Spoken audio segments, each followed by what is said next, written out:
अब तक 32 मामलों में नक्सलियों के 6.75 करोड़ की अचल संपत्ति को जब्त किया गया। 397 कुख्यात नक्सलियों को गिरफ्तार किया गया, जिसमें कुल 18 इनामी नक्सली थे। इस दौरान 129 हथियार, 20,000 से अधिक कारतूस, 2,000 आईईडी तथा 2100 किलोग्राम विस्फोटक जब्त किए गए। नमस्कार, मैं हूं फलक सिंह और आप देख रहे हैं आगाज एक्सप्रेस। आज एडीजे अमृत राज ने बड़ी घोषणा की है नक्सल प्रभावित बिहार के जो क्षेत्र है उनको लेकर के, और नक्सली पर क्या कार्रवाई होने जा रही है। ये तमाम बातें अमृत राज ने प्रेस वार्ता में खुली है। आइए पहले एक बार नजर डालते हैं कि क्या कुछ कह रहे हैं। बिहार के 14 जिले नक्सल प्रभावित, जिसकी संख्या 2012 में बढ़कर 22 हो गई। एसटीएफ का गठन बिहार सरकार ने नक्सल एवं संगठित अपराध के विरुद्ध कार्रवाई करने के लिए किया था। एसटीएफ एवं सीएपीएफ के संयुक्त प्रयास एवं बिहार सरकार द्वारा चलाए जा रहे विकास एवं कल्याणकारी योजना के फलस्वरूप नक्सली हिंसा एवं नक्सल गतिविधि के विरुद्ध अंकुश लगाया जा सका। वर्ष 2024 में भारत सरकार द्वारा निर्गत वर्गीकरण में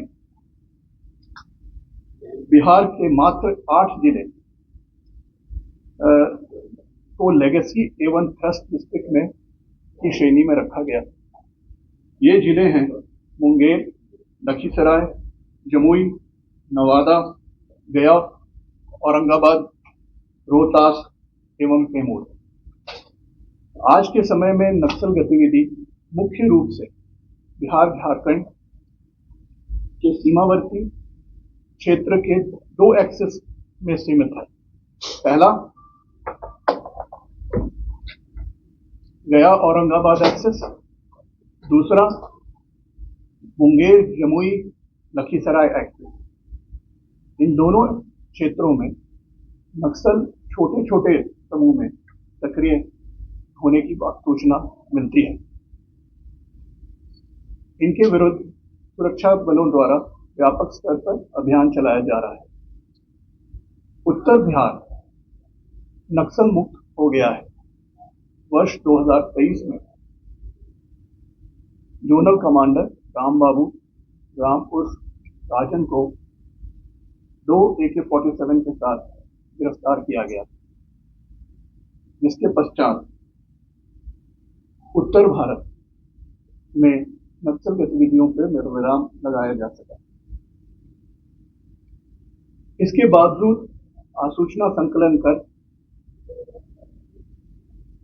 इन क्षेत्रों में निगरानी रखी जा रही है। आंकड़े भी नक्सल गतिविधि में कमी की ओर इंगित करते हैं। विगत 5 वर्षों में नक्सली घटनाओं में 72% की गिरावट आई है। वर्ष 2019 में नक्सली हिंसा में 11 सिविलियन कैजुअलिटी हुई थी। वहीं वर्ष 2024 में मात्र 1 सिविलियन कैजुअलिटी हुई है। वर्ष 2016 में नक्सल के विरुद्ध कार्रवाई में 13 पुलिसकर्मी शहीद हुए थे। वर्ष 2020 के बाद कोई भी सुरक्षाकर्मी की कैजुअलिटी नहीं हुई। इस वर्ष नक्सली क्षेत्रों में हुए लोकसभा चुनाव एवं विधानसभा उपचुनाव में भी शांतिपूर्ण चुनाव संपन्न कराए गए।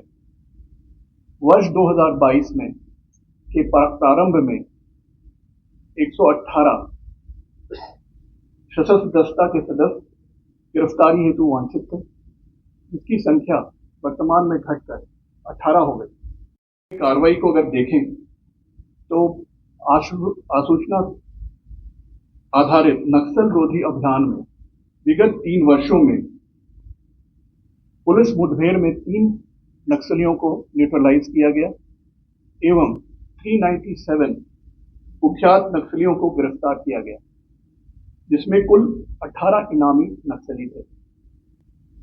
इस दौरान 129 हथियार, 20,000 से अधिक कारतूस, 2,000 आईडी तथा 2100 किलोग्राम विस्फोटक जब्त किए गए।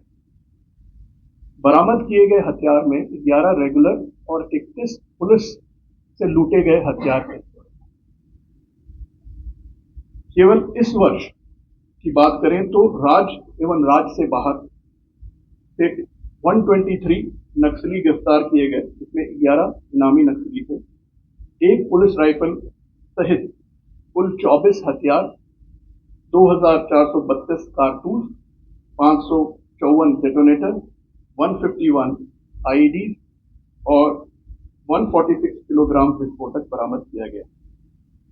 महत्वपूर्ण बात है कि विगत कुछ वर्षों से नक्सलियों के विरुद्ध कार्रवाई करने की रणनीति में बदलाव लाया गया, जिसके तहत राज्य में नक्सलियों के जो गढ़ हैं वहां पे फॉरवर्ड ऑपरेटिंग बेस स्थापित किया गया। ये 11 की संख्या में। ये एफओबी जंगलों के बीचों बीच और दुर्गम पहाड़ियों पर स्थित हैं। इनके स्थापना से नक्सलियों के शरण स्थल को नष्ट करने में काफी हद तक सफलता मिली है तथा इन क्षेत्रों में पुलिस एवं सरकार का प्रभाव एवं नियंत्रण भी कायम किया जा सका है। झारखंड सीमा पर सिक्योरिटी वैक्यूम को भरने एवं नक्सली गतिविधियों पर रोक लगाने के लिए भविष्य में 5 एफओबी स्थापित करने का निर्णय लिया गया है, जिससे कार्रवाई चल रही है। माओवादी के वित्त पोषण रोकने की दिशा में भी कार्रवाई की गई है।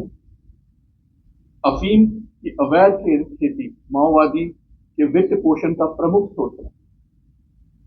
अफीम की अवैध खेती के विनिष्टीकरण हेतु सतत कार्रवाई की जा रही है एवं वर्ष 2024 में 2,523 एकड़ पर हो रही अफीम खेती को नष्ट किया गया। लेवी भी माओवादी के लिए एक आय का स्रोत है। लेवी वसूलने की गतिविधि पर लगातार निगरानी रखी जा रही है। वर्ष 2020 से अब तक 56 लाख रुपए बरामद किए गए लेवी के हेड में। अब तक 32 मामलों में नक्सलियों के 6.75 करोड़ की अचल संपत्ति को जब्त किया गया। उसी तरह पीएमएलए में 14 मामले में 8.97 करोड़ की नक्सलियों की संपत्ति जब्त करने का प्रस्ताव ईडी को भेजा गया, जिसमें 4.9 करोड़ रुपए की संपत्ति जब्त की गई। अन्य माओवादी के संपत्ति का भी पता लगाया जा रहा है ताकि उनके विरुद्ध भी संपत्ति संपहरण की कार्रवाई की जा सके। अपराध अनुसंधान के अंतर्गत महत्वपूर्ण नक्सल कांडों के अनुश्रवण हेतु एक समिति के का गठन किया गया है। उक्त समिति वर्तमान में 18 महत्वपूर्ण कांडों का मॉनिटरिंग कर रही है।